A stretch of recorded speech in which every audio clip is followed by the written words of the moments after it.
Imagine being a member of the British royal family and using taxpayer money to fund lavish trips abroad, all while allegedly meeting with escorts and women attracted to your royal status. Well, that's exactly what a retired UK official is now claiming about Prince Andrew, and the allegations are absolutely shocking.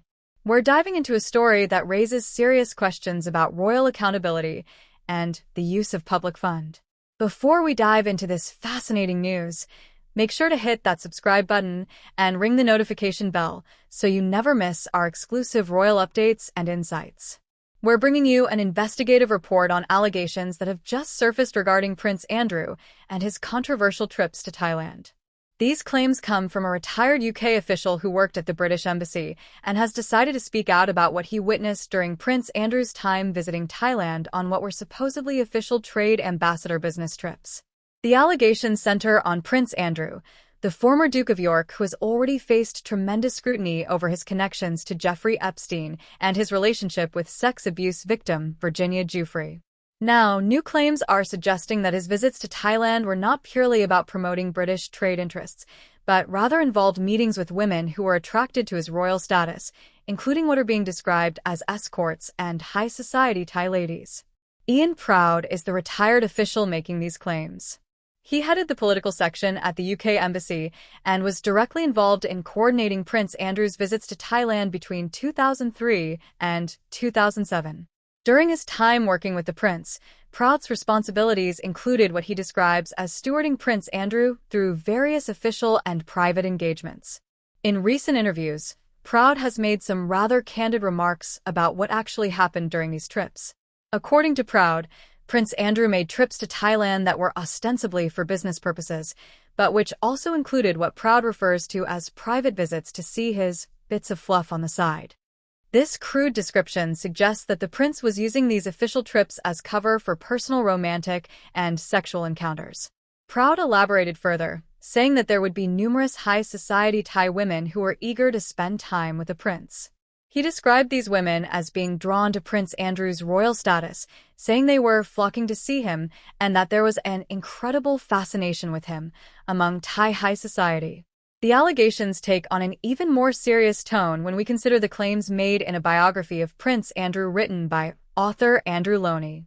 In this salacious account of the prince's life, Loney claims that Prince Andrew had 40 escorts brought to him during a single trip to Thailand. This is a remarkably specific and damning allegation.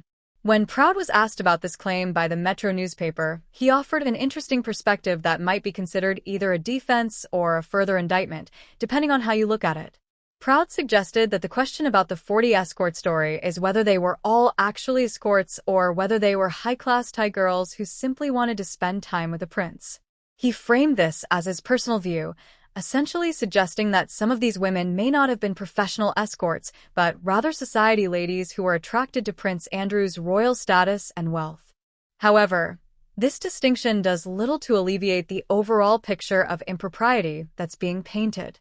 Whether the women were escorts or high-class society ladies, the fundamental issue remains the same. Prince Andrew appears to have been using official trips funded by British taxpayers to facilitate meetings with women for personal romantic and sexual purposes. The financial aspect of this story adds another layer of concern.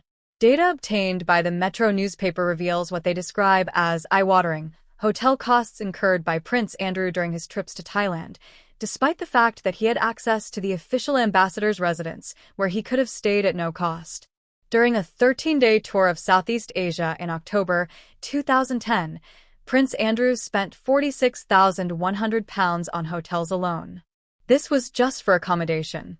The same trip saw an additional £37,000 in hotel bills, £3,800 in internal travel costs, and £5,400 in what are described as associated items, which are defined as communications and allowances. When you add up these figures, you're looking at astronomical sums of money being spent on a single trip, all coming from the public purse. The fact that the prince had access to the ambassador's residence but chose to book expensive hotels raises serious questions about financial responsibility and appropriate use of taxpayer funds. These weren't modest hotel stays or budget accommodations. These were clearly high-end, luxury hotels befitting royal status, but paid for by ordinary British taxpayers. Ian Proud's willingness to speak out about these matters is significant because it provides insider testimony from someone who was directly involved in coordinating these trips. Proud was not making vague allegations or speaking from hearsay. He was actually there, wrecking venues for the prince's supposedly official business program and spending time with him at various events and at Bangkok's airport. This was someone who had direct observation of what was actually happening during these trips, beyond the official veneer of trade ambassador work. The timing of these allegations is also noteworthy. Prince Andrew has already faced enormous scrutiny over his connections to Jeffrey Epstein and his disastrous 2019 BBC interview where he attempted to defend his friendship with a convicted sex offender. He has since relinquished his official titles and royal patronages. These new allegations about Thailand only add to the already substantial cloud of controversy that surrounds the former Duke of York. They suggest a pattern of behavior that goes beyond just his association with Epstein and instead points to a broader pattern of using his royal status and access to public funds to facilitate encounters with women.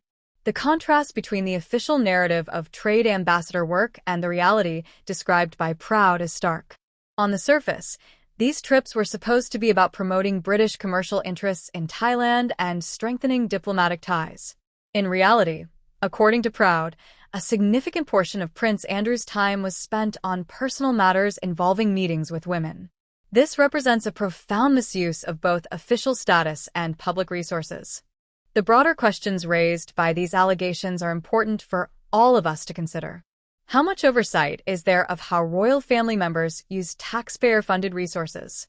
What accountability mechanisms exist when official visits are used for personal purposes? How many other similar situations might exist that haven't been publicly revealed? These are questions that deserve serious attention and investigation. As this story continues to develop, it's clear that Prince Andrew's past actions and choices continue to haunt him. The accumulating allegations and revelations paint a troubling picture of a senior royal who may have repeatedly abused his status and access to public funds for personal gain. Whether these allegations will lead to any official investigation or accountability remains to be seen.